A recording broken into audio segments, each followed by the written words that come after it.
Olá, tudo bem? Meu nome é Milena Chat, sou designer de interiores e hoje eu vim conversar um pouco com vocês sobre portfólio. O que é o portfólio?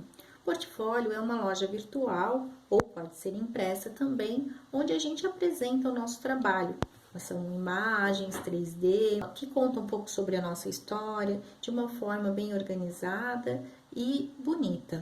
Hoje eu vou falar um pouquinho sobre 7 dicas que eu desenvolvi no escritório para montar o nosso portfólio. Por que 7 dicas? Porque a gente começou num processo e conforme a gente foi desenvolvendo o nosso trabalho, a gente foi melhorando ele. A primeira dica é apresentação pessoal. O que é essa apresentação pessoal? Na verdade, ela é um mini currículo. Esse mini currículo você vai falar um pouco o quem somos. Esse quem somos vai contar um pouco da sua trajetória, vai contar um pouco da sua formação, uma frase motivadora. Você vai desenvolver esse início do portfólio. Esse portfólio é bem bacana você colocar as coisas que você gosta de desenvolver, as coisas que você gosta de fazer, mas de uma forma bem clara, não com muito texto. E, se possível, se você já tem algumas imagens dos seus projetos, você pode incluir nele, que seria o ideal. Como eu falo essa apresentação pessoal, por que eu falo nesse início? Porque geralmente quando a gente se forma, a gente não tem ainda um projeto ou um cliente que a gente atendeu que a gente possa aplicar ele para o nosso portfólio. Então, qual foi a forma que a gente achou, principalmente eu achei, né, de explicar para que vocês possam ir montando o portfólio de vocês aos poucos? A primeira dica, então, é essa apresentação, que é o mini currículo, né, o tal Quem Somos, para que você inicie o seu portfólio. E a segunda dica, a gente vai falar sobre como utilizar um projeto da faculdade no portfólio.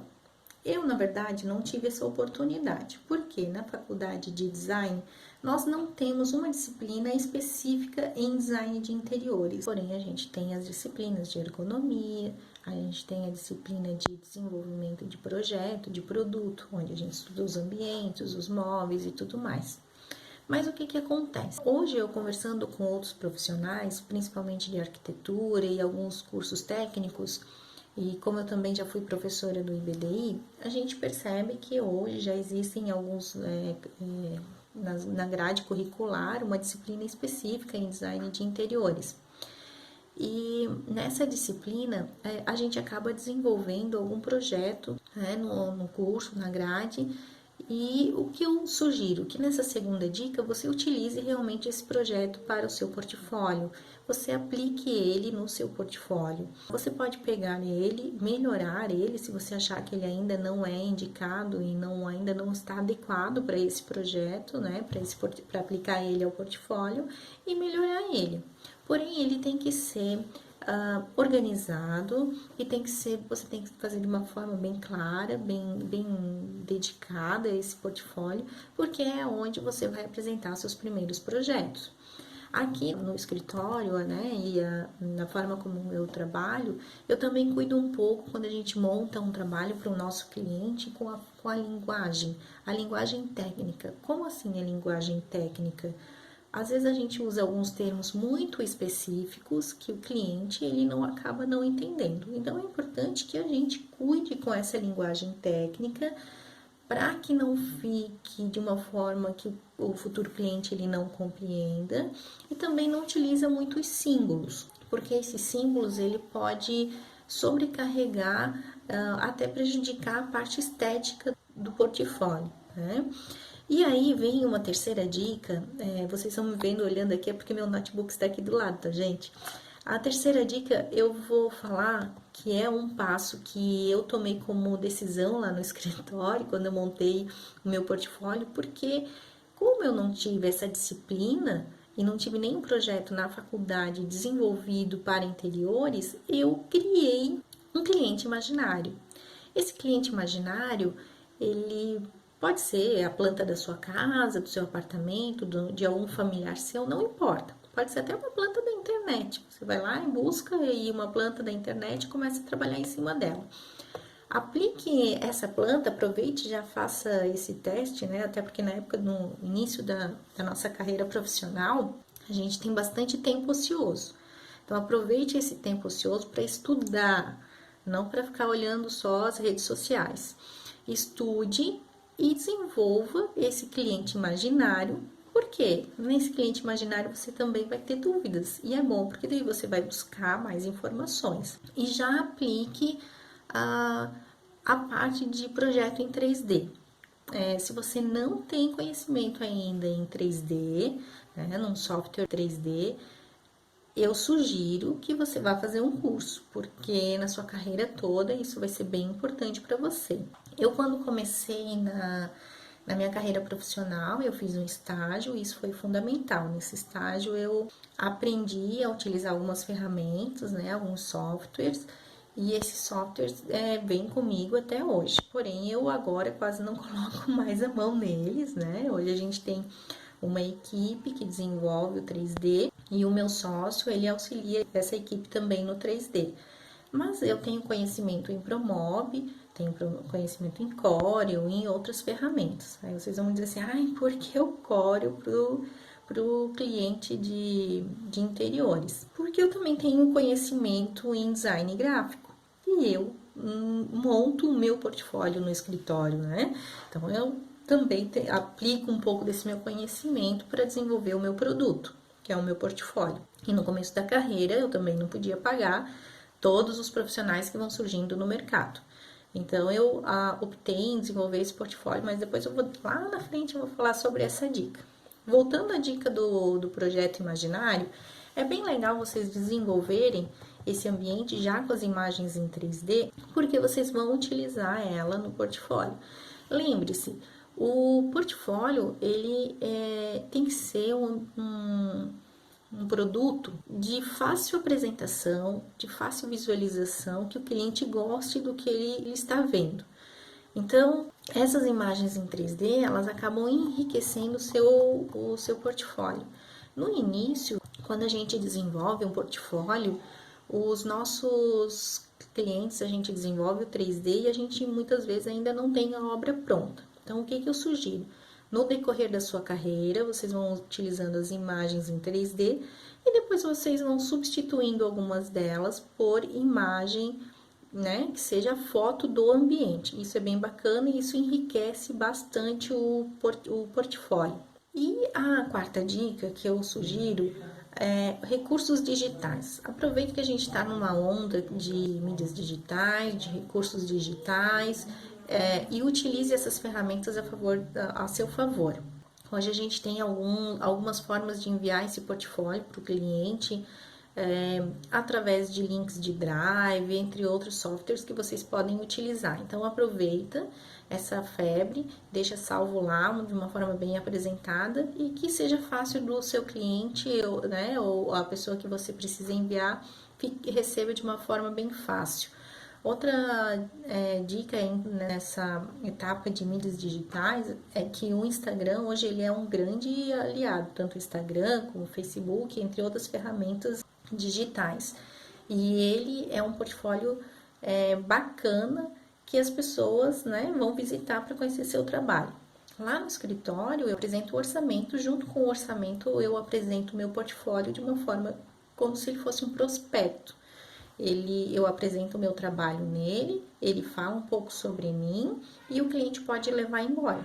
Mas depois que ele sai do escritório, o que ele faz?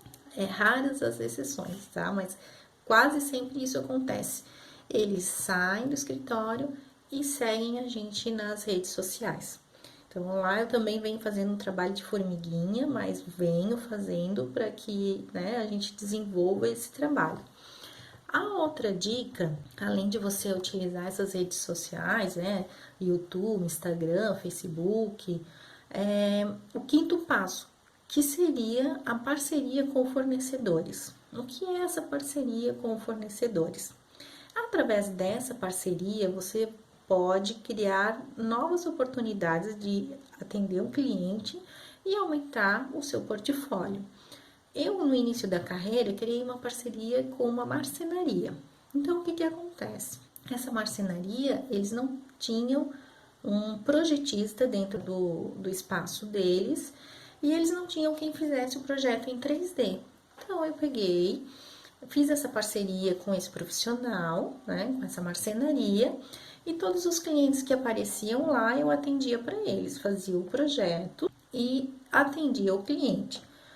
O que foi o diferencial? Além de aumentar o meu portfólio, eu tive a experiência de aprender um pouco mais sobre a altura de móveis, processo de fabricação, espessura, várias outras informações mais técnicas que vão te ajudar quando você for fazer o seu detalhamento de móveis, né? Então, isso foi importantíssimo para mim. E eu aprendi muito também sobre ergonomia. Na faculdade, a gente tem ergonomia, como eu falei para vocês, dos móveis e tudo mais, a gente aprende a estudar, né? Todas as formas de ergonomia, a gente tem até aquele boneco ergonômico e tal. Mas na prática é um pouco diferente. Então, o que eu comecei a fazer? Lá eu comecei a entender um pouco mais sobre circulação, a altura. Aqui eu estou falando com vocês na bancada do quarto da minha filha. E abaixo da bancada eu tenho 2 gavetas. Essas gavetas elas têm que ser mais estreitas porque tem a cadeira. Porque essa bancada ela está a 75 de altura e eu não posso passar dessa altura, porque senão fica desconfortável para ela escrever. Mas isso foi o quê? Lá no dia a dia a gente foi observando e eu fui aprendendo. Então é importantíssimo que vocês criem parcerias com os profissionais para aumentar o seu portfólio. Ai, Milena, mas não é a forma que eu gostaria de começar a minha carreira. Ok, mas é uma forma de você começar a aumentar o nível de imagens e projetos para o seu portfólio. Olha que bacana! No início da carreira a gente não tem essa oportunidade, então vocês têm que abraçar todas as oportunidades que o mercado vai dando. Dentro do escritório a gente vê hoje as meninas que fazem estágio e elas falam o quanto é difícil conseguir um estágio com um profissional. Então assim, se surgir essa oportunidade, abrace. Talvez não é o salário ou é o valor financeiro que você gostaria de ganhar no momento, mas vai te ajudar a enriquecer o teu portfólio. E a 6ª dica, o que eu sugiro, é vocês atenderem os clientes familiares. Eu sei que não é fácil, porque eu já passei por isso, mas é importante para o portfólio de vocês. Lembrem sempre nesse início do portfólio, portfólio. Vocês precisam aumentar as imagens no portfólio. Então, assim, fechem os ouvidos e foca. O que acontece? Os clientes familiares e amigos serão os primeiros e os mais próximos de vocês. Esse cliente é bacana justamente para isso que eu falei para vocês, para enriquecer o portfólio. Então, ali vocês vão ter a oportunidade de desenvolver o trabalho para eles, que vocês consigam melhorar o 3D, melhorar a forma de apresentação, corrigir etapas do trabalho de vocês que no decorrer do processo vocês vão acompanhando e podem ver que pode melhorar. Depois de 10 anos de escritório, eu ainda tenho etapas que a gente vai e volta e melhora.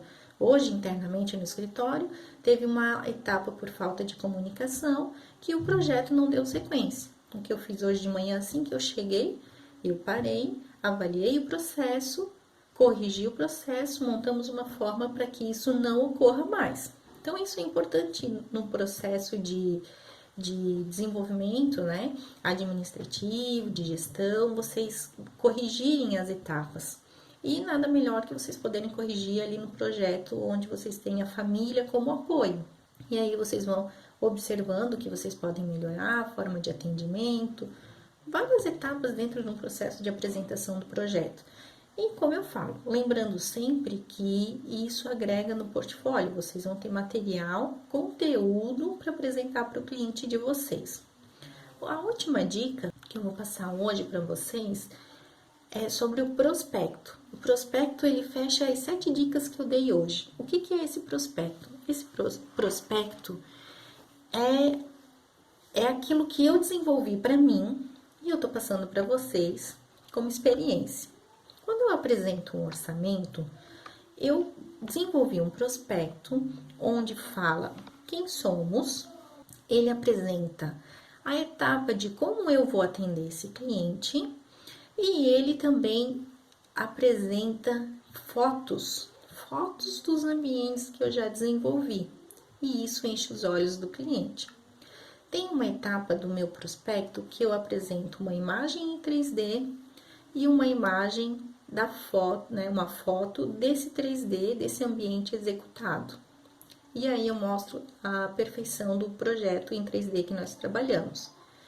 Isso é bacana para o cliente valorizar o trabalho de vocês. Então, quanto melhor vocês desenvolverem esse prospecto, mais bem apresentado, de uma forma mais clara, limpa, organizada, porque é assim que vocês vão conquistar o cliente de vocês.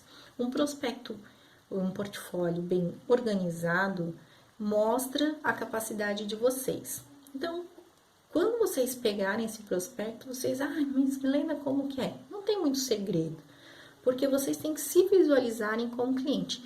É um material bonito? Vocês gostaram desse material? Visualizem, sejam críticos, avaliem esse trabalho de vocês. Com base nisso, é que vocês vão ter um resultado bacana. Dessa forma, que eu sempre falo, né, que você pode ter um portfólio, você juntando essas etapas, isso, gente, é o que eu vou passar para vocês, o que funcionou comigo, né?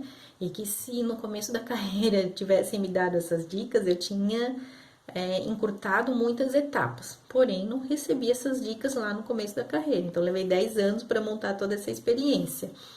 E vocês têm que acreditar no trabalho de vocês. Então, vocês desenvolvem um portfólio com todas essas dicas e aí vocês montem e apresentem ao cliente com confiança e acreditando, né? O produto de vocês é bom e pode melhorar a cada vez. Então, hoje eu passo 7 dicas que eu acho fundamental para você montar um portfólio inicial e depois você vai aprimorando ele até desenvolver ele como um prospecto, ok? Espero que vocês tenham gostado hoje dessas dicas. Assim que possível, eu vou passando mais dicas para vocês. Um abraço!